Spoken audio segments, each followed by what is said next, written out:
Hey everybody, it is Chuck Barone on Thursday, July the 25th, 2025, excuse me. Fabulous Thursday, a lot of data today, a lot to talk about, man. Crazy world we're living in. It just keeps freaking getting crazier. Special hi to all my guys on the pre-show chat, the usual suspects. We got Kevin there today too. How you doing, Kevin? Usual knuckleheads. We got Attila, Wolf, Salty. We got Para. We got Dave and Marley. The usual suspects. Special shout out to those guys. They're the diehards, man. They're my favorites. They're here every day before the show even starts, making me laugh with their commentary. Awesome stuff. Anyway, before I get rolling, let me take a half a second and welcome everybody to the show. As always, thank you guys for your support, man. It means the world to me, guys.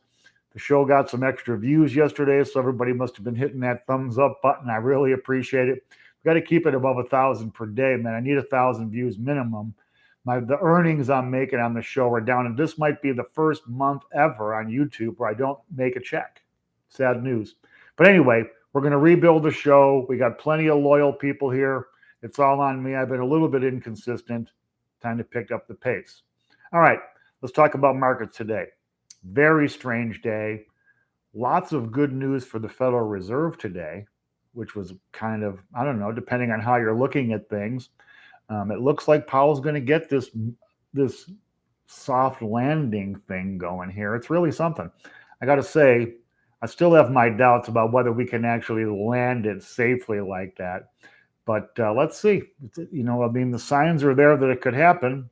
Let's see what happens. So anyway, markets today, stock market was mixed with the Dow up 81 points, sitting at 39,935, while the NASDAQ falls 160 points, 17,181, and the S&P down 27 points, 53.99 on the S&P. So the market's mixed.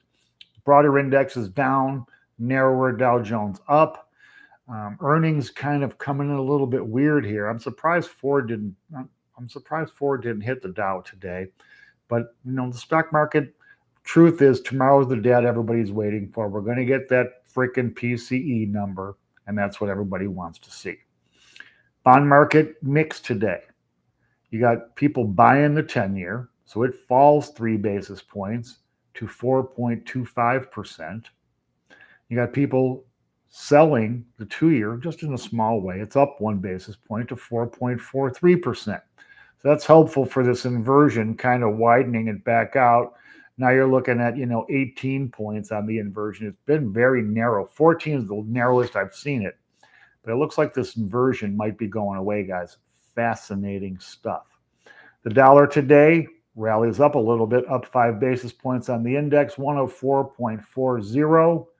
Dollar really not going anywhere, up or down. Decent number, not as strong as I would like it, but still a good strong number on the dollar. Precious metals today had a little bit of a sell-off. Not a happy day for gold and silver.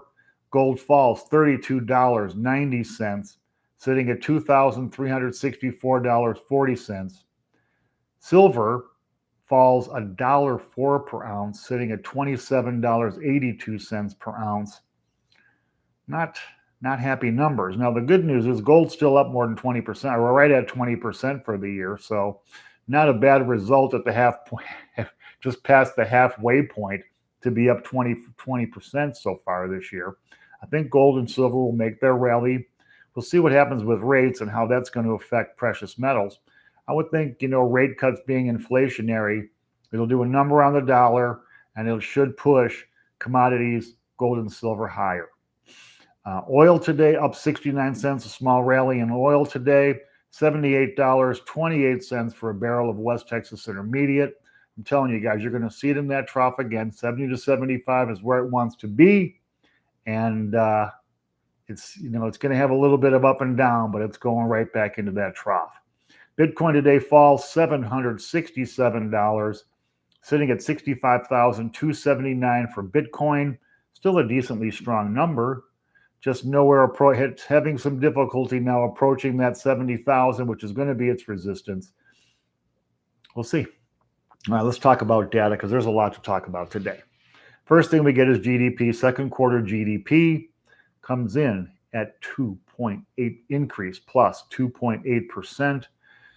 Kind of a high number, doubling the 1.4% that we got GDP increase in the first quarter. Consumer spending, businesses investing, and rising inventories. That's businesses investing, I guess. That drove GDP higher.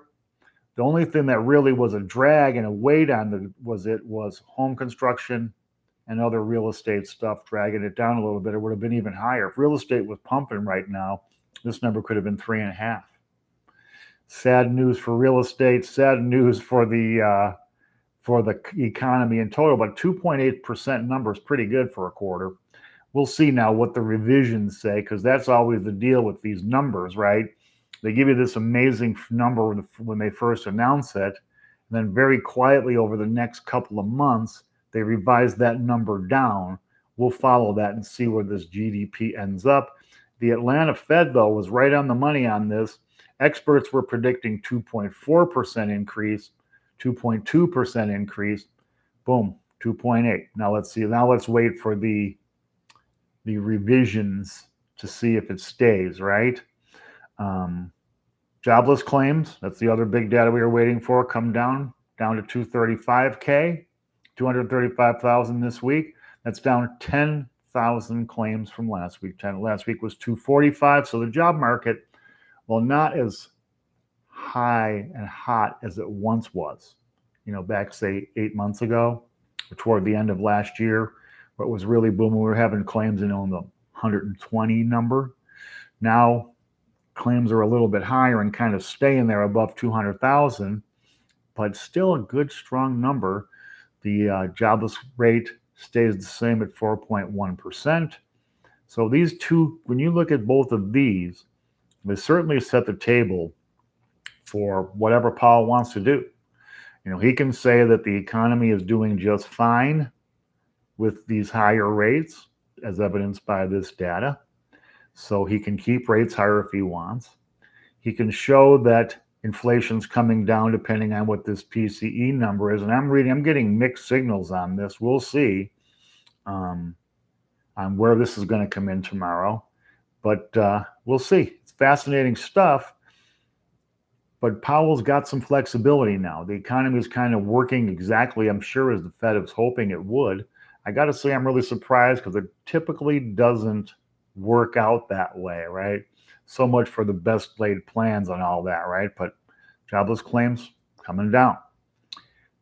Did you see the inverted yield curve? I've talked about that. I was reading an interesting article today saying that it's likely to go away by itself without a recession, which is pretty impressive. I don't think I can't remember seeing the curve inverted where we didn't get a recession, especially one that's been inverted for 2 frickin' years. This yield curve has been the wrong way for 2 years, guys. I don't think I've ever remembered the yield curve being inverted for 2 years, even through a recession. So really crazy times. We'll have to keep an eye on that. I've been pointing out how it's been narrowing. I'm not sure exactly what that portends for the economy. I know what an inverted yield curve means, but I don't know exactly what it means if it corrects itself without a recession. Going to be fascinating to watch that as time goes by. We're going to get that PCE numbers tomorrow. Interesting stuff. I've been reading all kind of mixed stuff. Now, the consensus, experts expecting 2.5, 2.4%. They're expecting a 0.1 month over month. So they're really expecting inflation numbers to come down. Now I just saw a thing where they're saying core bumped higher up to 2.9%. And that was kind of like reading it was like it was already released, although I don't think they're going to really release it tomorrow. Maybe it was a leak of some kind I was reading. So we're going to get, now we got some mixed signals on this, but if that number comes in higher, well, I don't know exactly what that's going to mean for this soft landing bullshit, because I guess I've been telling you guys that cutting rates is inflationary. I've been telling you guys what happened in the 70s and into the 80s when they cut rates too soon. Inflation came roaring back. They had to rate, so they were cutting, then they had to raise, and they cut again, then they had to raise again until Volcker did his thing. So it's going to be a fascinating finish to this year. Interestingly, the markets now say, Fed futures, a 100% chance of a rate cut in September. 100%. Now, it was here before, and then they said, oh crap, it's not going to happen. They bet it all the way back down to about a 20% chance. Now all the way back up to 100. I think traders pretty certain that this cut's going to come. I think they discount a little bit the effect of Donald Trump running for president. I know that Trump has already warned Powell not to cut rates during the election. It kind of is a Fed tradition to not be doing anything during an election. We'll see.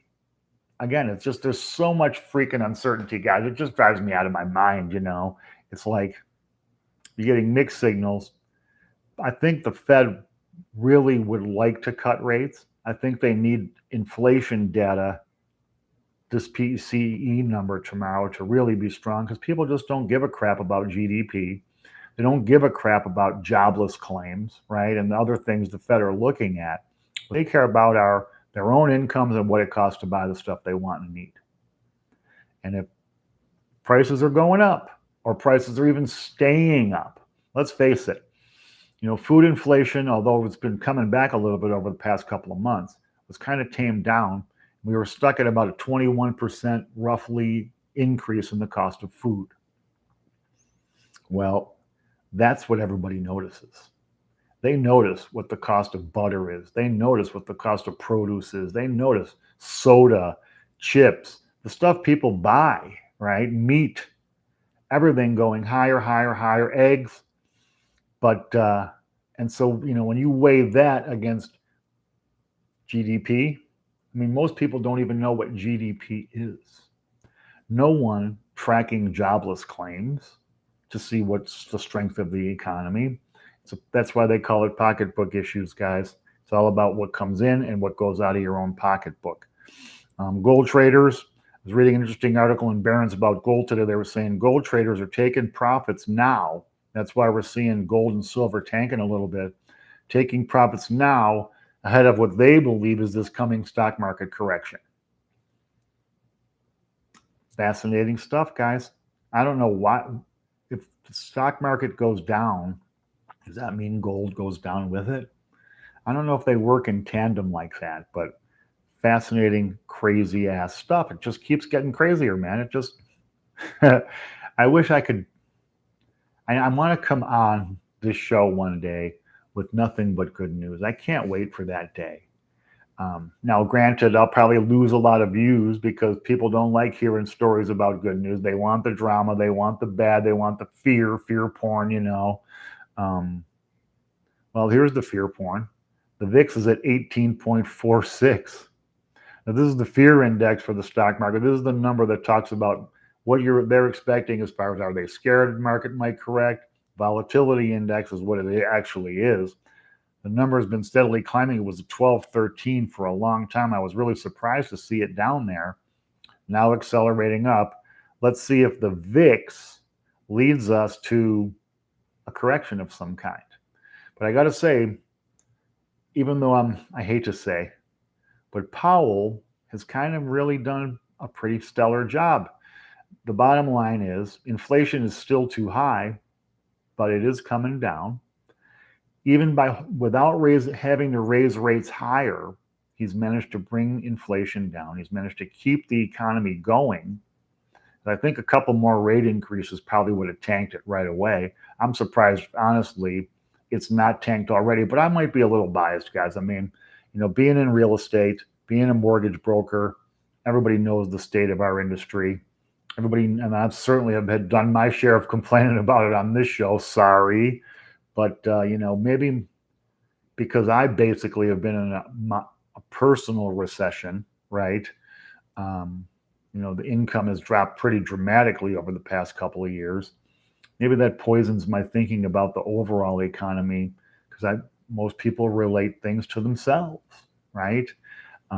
But I don't know. What do you guys think? Is the economy, how's it treating you guys? Is it working? Is it, are you guys making money? You managed to stash any money? I mean, I don't know. It seems like the mood's pretty sour.